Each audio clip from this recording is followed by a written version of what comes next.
Maggie, tell us your name, what position are you running for, and why you chose to run?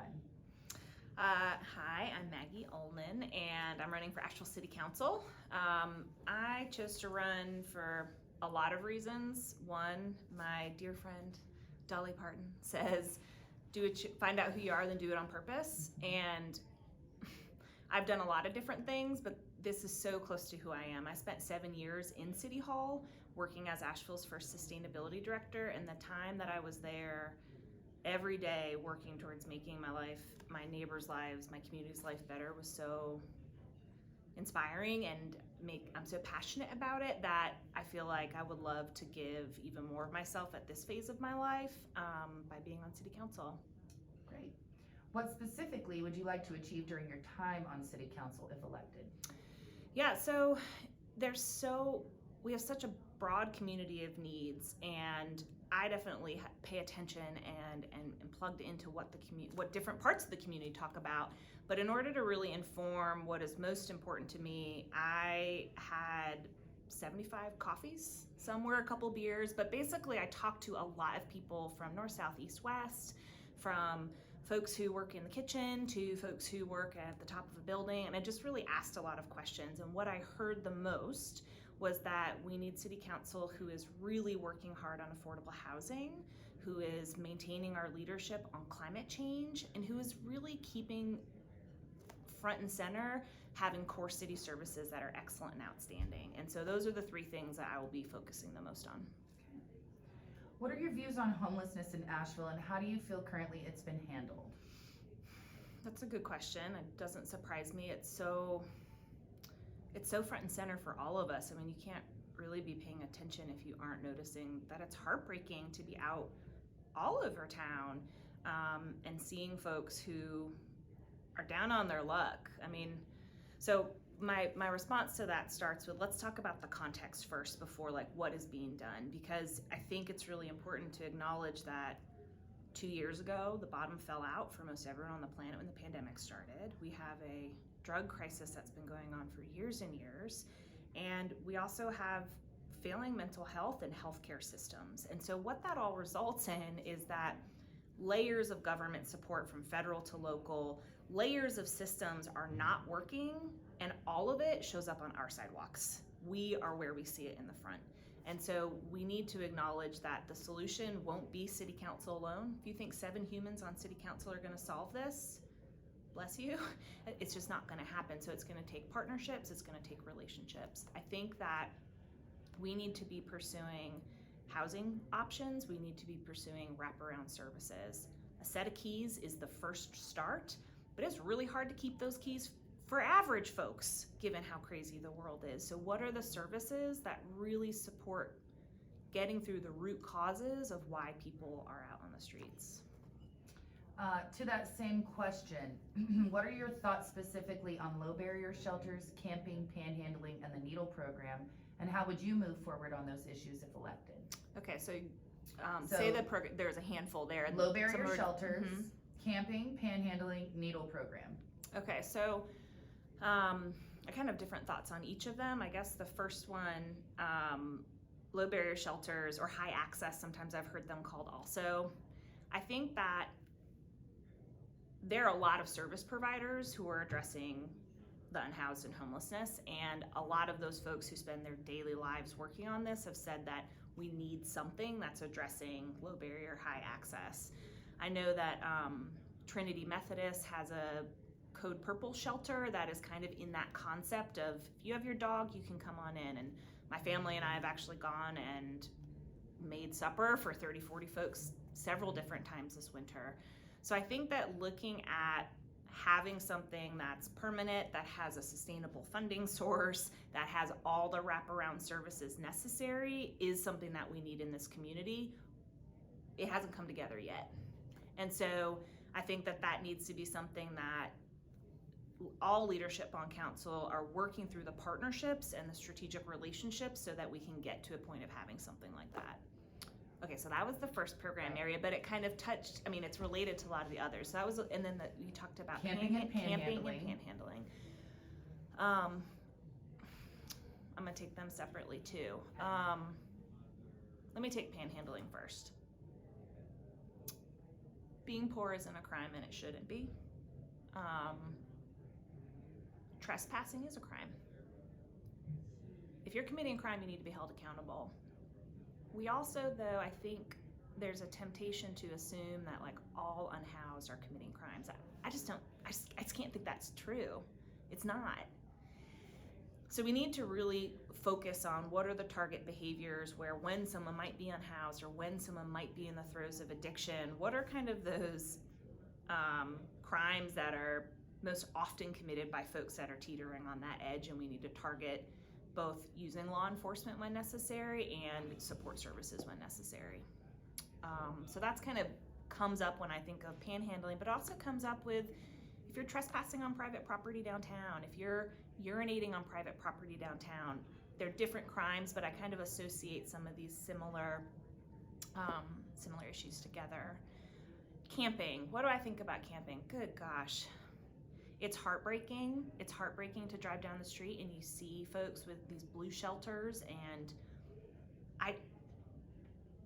I can't be in a world where I believe that there's people who are just flippantly saying, I hate society, I'm gonna do this. I think that a lot of folks are really at the end of their luck. And like I said earlier, when we're dealing with unhoused, this is layers of failure across systems.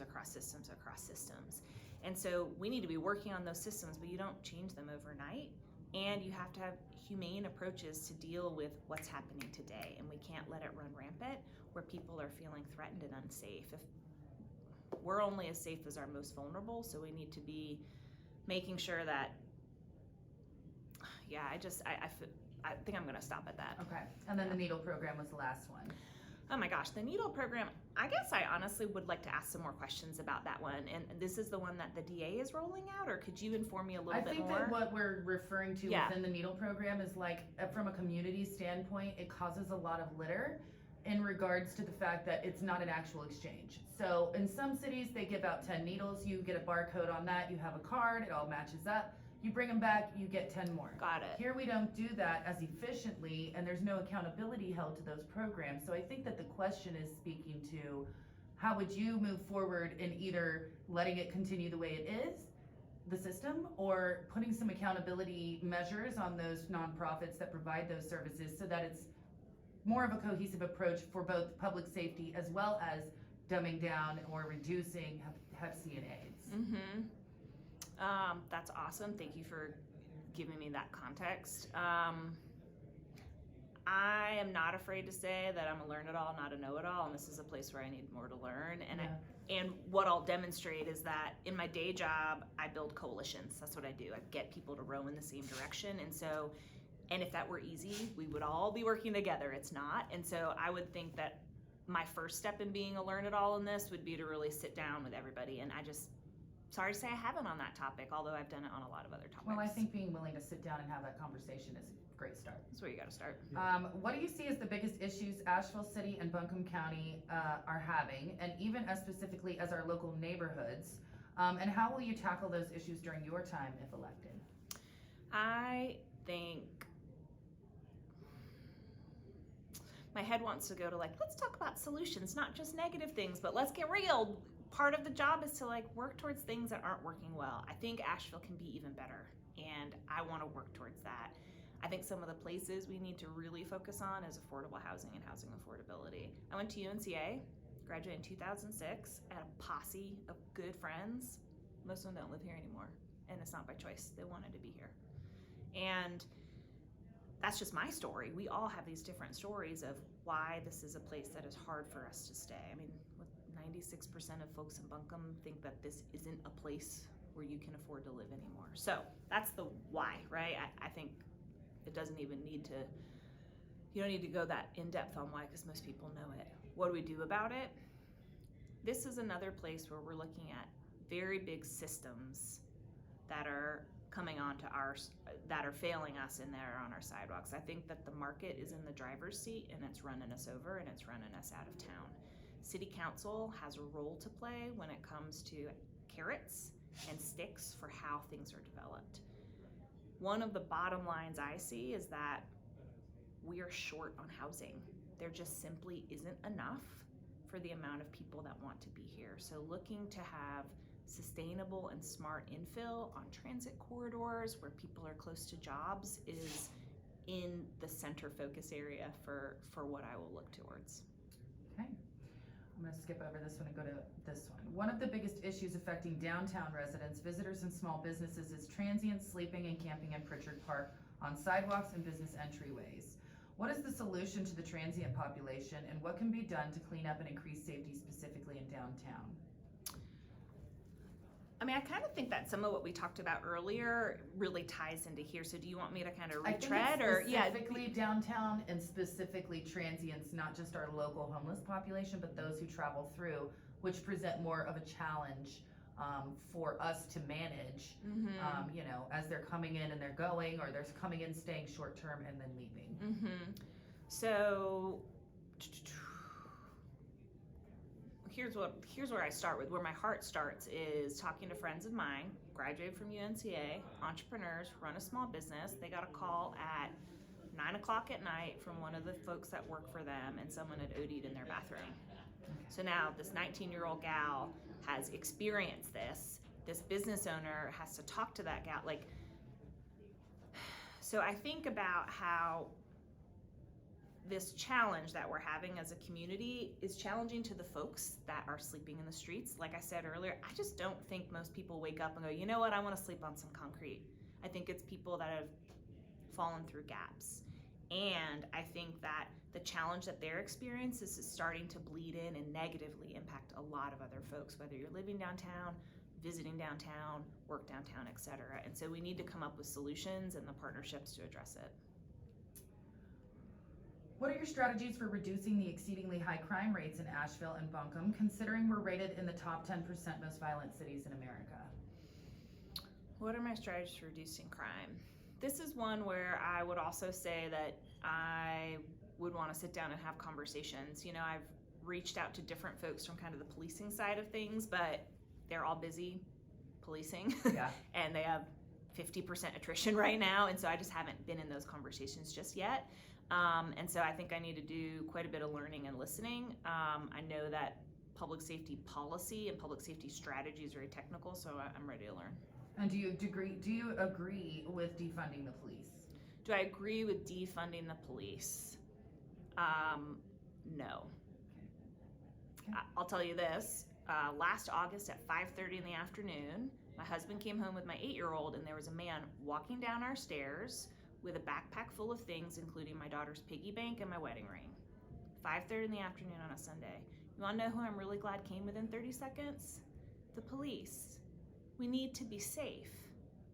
And the type of safety issues that we are experiencing now are really complicated and very different than when we were children and heard about, I could be a firefighter and I could be police one day. It's very different. We're dealing with opioids, we're dealing with drug use, we're dealing with organized crime. The main tool the city has to address safety is law enforcement. You know, if you're at the county, you have the sheriff's department or the jail, there's different things. I think that we need to be looking at creative additional tools. You wouldn't build a house with only a hammer. The community paramedic program that the county is running seems like a great program so that not only the police show up, but you can have the option of someone else. What are other things like that? Because I think we need more than that tool, and we can't get rid of that tool. That tool is important. All right. Buncombe County utilizes faith-based programs as well as nonprofits. How do you feel that has worked so far? Tell me a little bit more. Faith-based to what end? Like ABCCM. In relation to Beloved. homeless folks? Well, that, yes. Okay. Yes, in relation to homelessness. And so the question is, how do you think that's gone so far, the partnership with the city and those organizations? And you know, the relationship with those that are faith-based versus those that are nonprofits, not faith-based, it's a little different than, you know, they're not the same. But they do partner, is what I'm saying. So how do you think those partnerships have gone in general?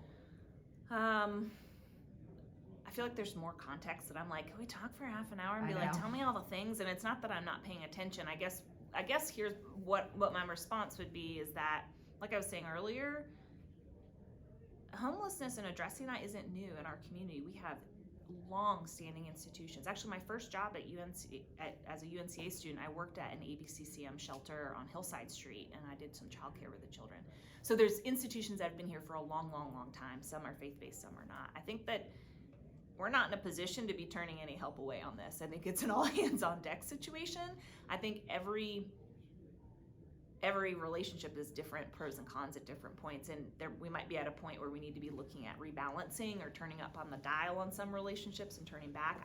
I would need to know a little bit more of the specifics that you're referring to. Okay. And then this is a part of that question, and then we're going to go to a final thought. Okay. There are many community members who would like transparency regarding how nonprofits spend the taxpayer-funded grants. Would you support nonprofits being required to open their books by line item to the taxpayers? Why or why not? Could you tell me more about what is currently required? Because I know, like, having worked at the city, there's a lot of reporting requirements when there's federal money. They do have to give out their taxes and be transparent about the taxes, but they don't have to explain how that money is broken down, where it's allocated out into the company, who's being paid what, etc. And I think people feel, well, if we're going to be funding grants with our tax money, we would like to see an itemized copy of how you're spending those, say, $1 million a year. How are you spending that, and where is it allocated within your company as a nonprofit? And they're not required presently to provide those line item detailed reports, just the taxes. I think I would want to learn more about what you're talking about. Having been involved as a nonprofit consultant for 8 years, having been a foundation where I've given out grants, also having run government grant programs for the city, what I hear is a pretty specific solution in a series of very different funding streams and different relationships. And so I'm not opposed to that idea. However, it feels like I'd want to understand what the other strategies are, how it applies in certain places. It's almost like a very, very prescriptive idea in a bigger system, and I'd want us to have the conversation about that bigger system to make sure that specific idea applies. I don't think it's a bad idea, but I think there's context that we need to sort through. And the context I hear you talking about is transparency for government spending. Yeah, absolutely, 9,000%. Okay, perfect. And what is your final thought? Anything you want the voters to know? I guess one of my final thoughts is thank you for organizing this. This is your Sunday. This is my Sunday. A second thought is folks have been asking me, like, oh, there's 11 candidates. Are you worried? And I'm like, in a weird, cheesy way, like, Asheville, there's so many of us that love this town that, like, having 11 people put this much energy just shows how much heart there is and how many people care. And that is, like, part of why I love our town. And I'm glad to be one of them. I guess my last thought to the voters would be, amid that context of all those different candidates, I spent 7 years in City Hall. During that time, I saved us $1 million a year on energy costs and increased recycling 35%. So I don't just theoretically have good ideas, I can take really big policy ideas and turn it into action. And I'm tired of talking. I want to do some things. So I think that I ask you to vote for me. I ask for you to unleash me to go and get some stuff done. And I think that I can do that comparably really well to some folks who don't have that experience yet. Great. Well, thank you so much for your time. We appreciate you. Absolutely.